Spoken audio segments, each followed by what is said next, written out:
The Amazing Spider-Man is a story about a boy named Peter who wants to help people but lacks the power to do so. Every time he tries to stand up for the weak and helpless, he ends up on the receiving end of a beatdown.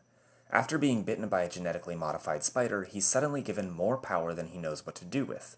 His first attempts to use his newfound strength are, on the surface, altruistic, but they're also petty and self-serving and end up causing problems for his loved ones. His Uncle Ben explains to him that there's a difference between being a hero and just getting even, and cautions him not to mistake the pursuit of personal vendettas for heroism. But this guy deserved it. Did he? Yeah. You see the kid that hit you? Is he? Yeah. Yeah, but So all this is about getting even. Then, Uncle Ben gets shot and killed. This inspires Peter to use his powers to fight crime. However, he's only really going after people who match the description of the guy who killed his uncle. While he is ostensibly using his powers to fight bad guys, he's only hurting people who he thinks may have personally wronged him. He's construed his own personal vendetta as heroism. His girlfriend's dad calls him out on this selfishness, pointing out how his actions have hurt more than they have helped. Let me illuminate you. See, the car thief was leading us to the people who run the entire operation. It's been a 6-month-long sting. It's called strategy. I'm sure you're aware of the term strategy. You've probably heard about that in school. I stand for law and order, son. That's what I stand for, okay? I wear a badge. This guy wears a mask like an outlaw. He's hunting down a bunch of criminals that all look the same, like he's got some sort of personal vendetta. But he's not protecting innocent people, Mr. Parker. Meanwhile, Dr. Curt Connors is a scientist who wants to help people but lacks the power to do so. His research into cross-species genetics is intended to cure all kinds of human ailments. However, he's pressured by his unscrupulous employers to begin human trials before the research is complete, and when he refuses, he's fired and his research is seized. After injecting himself with his experimental limb regeneration formula, he transforms into a terrifying lizard monster and suddenly has more power than he knows what to do with. He goes on a rampage on the Williamsburg bridge to reclaim his stolen research, then concocts a plan to use an aerosolized version of his formula to eradicate human weakness by turning everyone into lizard people. He's on some level trying to do something good. All these souls, lost and alone, I can save them, I can cure them. But his own personal vendettas are getting in the way, and as a result he ends up hurting a lot of innocent people. Both Peter and Dr. Connors have had their ability to do the right thing clouded by their own personal agendas. But while attempts to reason with Dr. Connors fail, Peter is capable of learning and growing and accepting criticism. After having his status as a superhero verbally eviscerated by Captain Stacy, Peter lets go of his violent vendetta and fully commits to helping people. And this change doesn't simply come in the form of dropping his search for the man who killed his uncle. The way he approaches problems changes. When he meets Dr. Connors on the Williamsburg Bridge, he has a chance to catch him, but he lets him go so he can save someone. Helping people takes priority over fighting bad guys.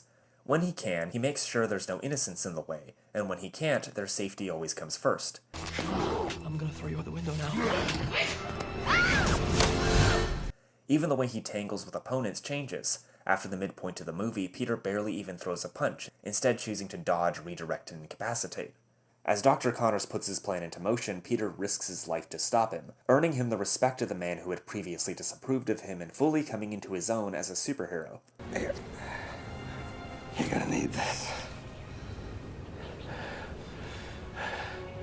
While it hits the familiar marks of a superhero movie, Mark Webb adds a layer of moral nuance and self-awareness that is usually absent from the genre.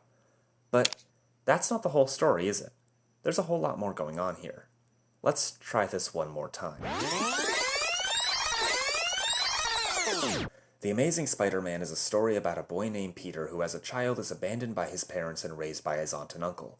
His father leaves him for his own protection, as he has to flee the country to prevent his genetic research from falling into the wrong hands, giving up on the chance to watch his son grow up to prevent a potential catastrophe.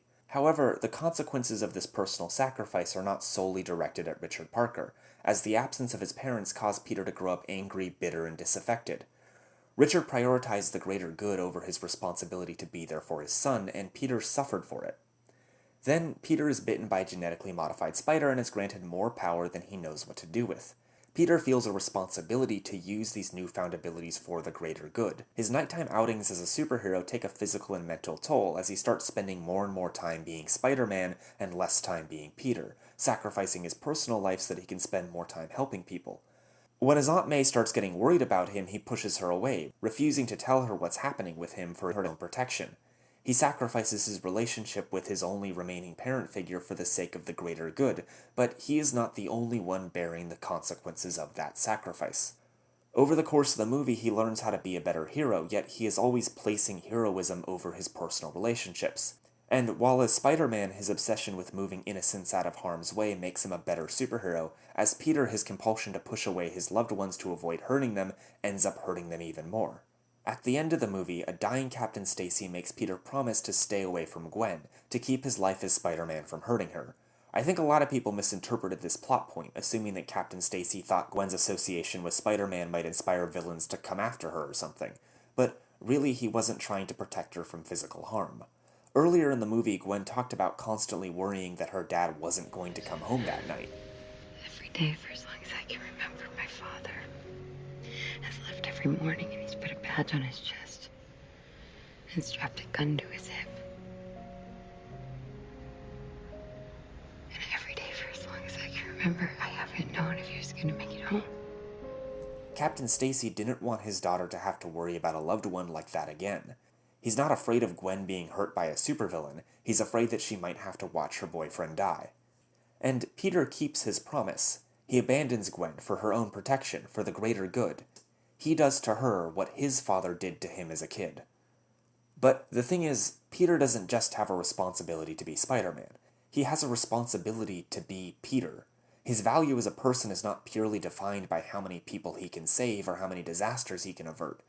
He has an inherent value to his loved ones that has nothing to do with the feats he can accomplish. So, while from a utilitarian perspective, cutting off everyone he loves and devoting all his energy to his career as a superhero might be the right thing to do, from a more nuanced humanist perspective, Peter is abandoning the people who need him.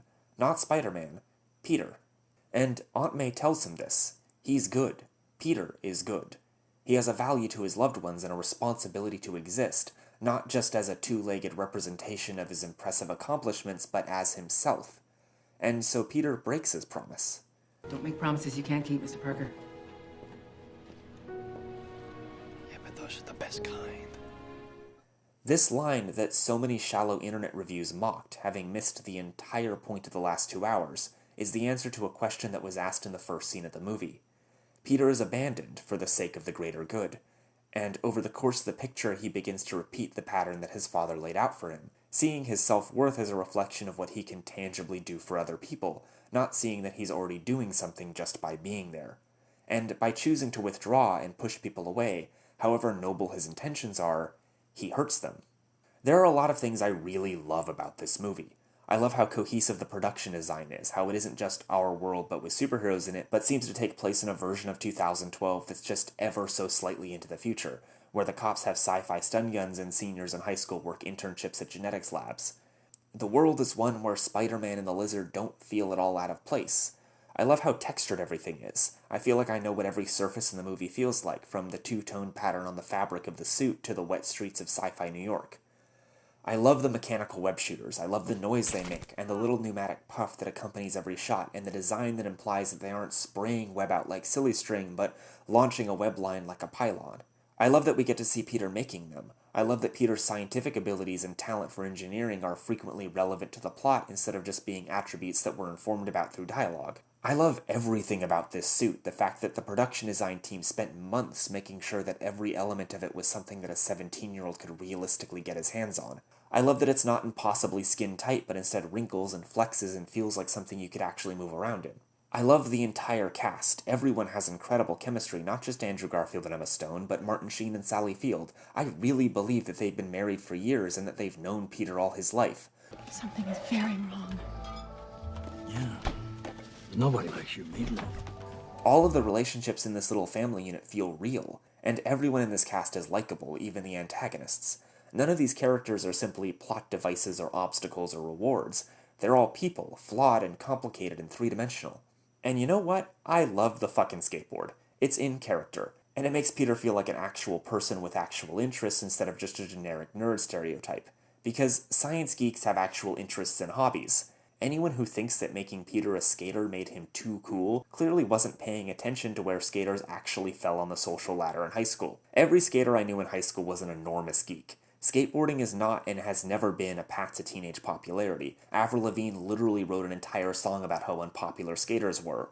Also, if you went to high school in 2012, you would know that there was and probably still is a significant overlap between kids who were into photography and skater punks. The important thing for the story is that Peter is a loner and a social outcast, and since bow-tie-wearing nerds with tape on their glasses haven't actually existed since 1980, and being good at science isn't something that gets you beat up outside of badly written sitcoms, this characterization allows Peter to hit all the important beats of the character without feeling totally out of place in the contemporary setting. This has been kind of a long tangent, but I'm just fucking sick of seeing Gen Xers who went to high school in the 1980s saying Andrew Garfield wasn't nerdy enough.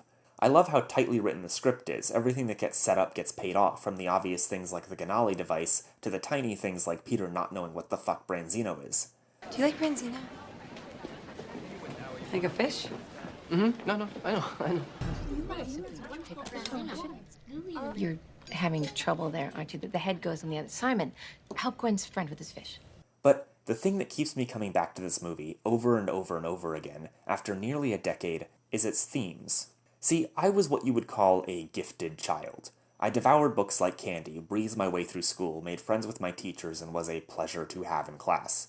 But as I'm sure plenty of former gifted kids can attest to, this status has a tendency to take over your entire identity in a very unhealthy way. Your entire self-worth becomes transactionary. Your value as a person is based around what you can tangibly accomplish. And this didn't just affect how I approached work and school, but how I approached my friendships and personal relationships. I met my core high school friend group in 8th grade when we were all working on a weird zombie movie and media class together. I joined the project on the basis that I could do special effects makeup and visual effects, and then slowly got to know this group of people over the course of other creative projects. It was only after a year of knowing most of them that I realized that they were my friends and not just people I liked working with. But I still thought of the friendship in terms of what I was bringing to the table. In my head, it was like a transaction. I earned their friendship in exchange for some kind of tangible service on my part. I had the compulsion to buy people presents or perform grand favors in what I now realize was an attempt to cement my value to them in a concrete way. And this model for thinking about human relationships would follow me into all of my other friendships. It wasn't until I was around 17 that I realized that these were people who wanted to be around me purely because they liked me. And like with many gifted kids, I was plagued by the idea that I had a responsibility to the world to do something great. That if I wasn't excelling at everything I did, I was wasting my time, and that every other aspect of my life, my friendships, my hobbies, my mental health, was worth sacrificing for the sake of these achievements. This weird, obsessive martyr complex is something that follows you everywhere, worming its fingers into every decision you make. I always thought of myself as having very high self-esteem. Most PSAs and after-school specials on the subject were concerned with people who were insecure about their physical appearance or their academic abilities, and neither of these things were things that worried me very much, so I naturally thought of myself as having relatively high self-esteem. But upon reflecting on my past friendships, I realized that this wasn't really true. My entire self-worth was based around my tangible accomplishments, and beyond these, I didn't really have a sense of identity that I valued. I had a professor once who liked to tell his students that there were only 10 different plots in all of fiction. Well, I'm here to tell you he was wrong. There is only one. Who am I? Who are you? Are you having trouble finding yourself? As far as I was concerned, I was my grades and my art projects and my ability to do cool zombie makeup. And because I was confident in these areas, I hadn't really noticed that I didn't think of myself as being worth anything as an actual person. Which brings us back to Peter Parker. The Amazing Spider-Man is a story about responsibility. The responsibility to use your special gifts to help people, yes, but also the responsibility to be a person. This isn't just a movie about Peter learning how to be Spider-Man. It's also a movie about Peter learning how to be Peter. While other superhero movies glorify self-sacrifice and martyrdom, The Amazing Spider-Man said, "As much as you have a responsibility to use your abilities to help people, you also have a moral responsibility to let people love you." You owe the world your gifts. You just have to figure out how to use them. And know that wherever they take you, we'll always be here. So come on home, Peter. You're my hero. And I love you. You can say that I'm just reading too far into a movie that I liked when I was a teenager, but given that Mark Webb's most recent movie was about avoiding gifted kid burnout, I really don't think I am. He's a good person. You wanted me before I was smart.